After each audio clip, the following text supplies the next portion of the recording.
குரல் வேத நேயர்களுக்கு வணக்கம். நேயர்களே, சவாலோ சவால் நிகழ்ச்சியில் உங்களை சந்திப்பதில் பெரும் மகிழ்ச்சி அடைகின்றேன்.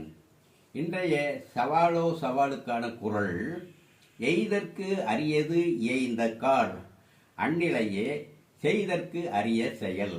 ரெண்டு அரிய இருக்கு. இந்த அரிய என்பதன் பொருள் அருமை என்று பொருள். ரெண்டு அரிய, முற்பகுதியில் ஒரு அரிய வருது, ரெண்டாவது பிற்பகுதியில் ஒரு அரிய வருது. இந்த அரிய என்பதற்கு பெருமை என்று பொருள். இது காலம் அறிதல் அதிகாரத்தில் அமைந்த குரல்.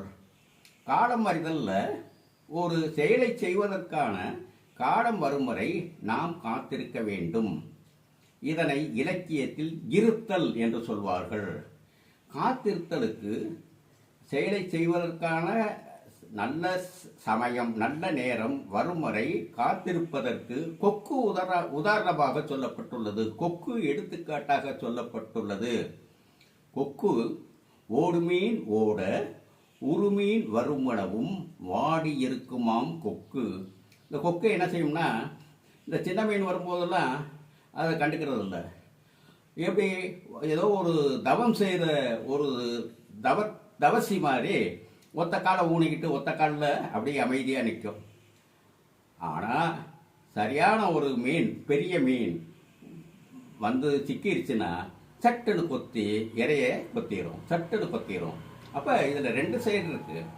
ஒன்று நல்ல காலத்தினை எதிர்நோக்கி காத்திருக்கின்ற ஒரு செயலும், அந்த நல்ல காலம் அமைந்த போது அந்த செயலை தப்பாமல், எப்படி கொக்கு வந்து தப்பாமல் இரையை கொத்துகிறதோ அதுபோல நாமும் செயலை செய்துவிட வேண்டும் என்ற ஒரு கருத்து அமைந்த குரல் இது. இந்த குரலும் குரலை சொல்லும்போது உதடுகள் ஒட்டுவதில்லை. ஏன் வேண்டுமென்றே அமைத்துள்ளார். வேண்டுமென்றே உதடு ஒட்டாமல் அமைத்துள்ளார். ஏனென்றால் உதடு ஒட்டாத ஒரு செயல் ஒரு அருமையான செயல். இந்த குரலை சொல்லும் போது உதடு ஒட்டுவதில்லை, அது ஒரு அருமையான செயல்.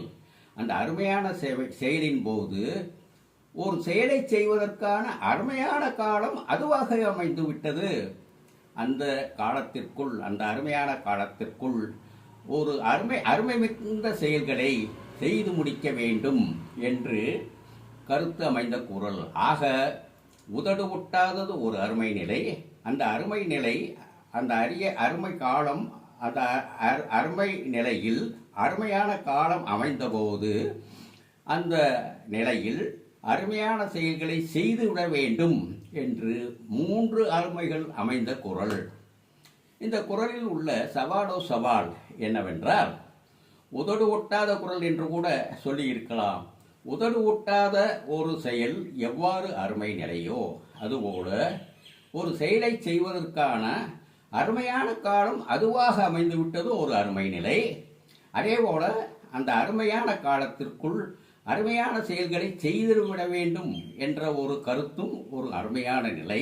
இவ்வாறு 3 அருமைகள் அமைந்த குரல் என்று இன்றளவும் எவரேனும் இந்த குரலில் உள்ள நுட்பங்களை சொல்லியிருப்பார்களே. ஆனால் இந்த நிகழ்ச்சியை நான் முடித்துக் கொள்கின்றேன். நன்றி, வணக்கம்.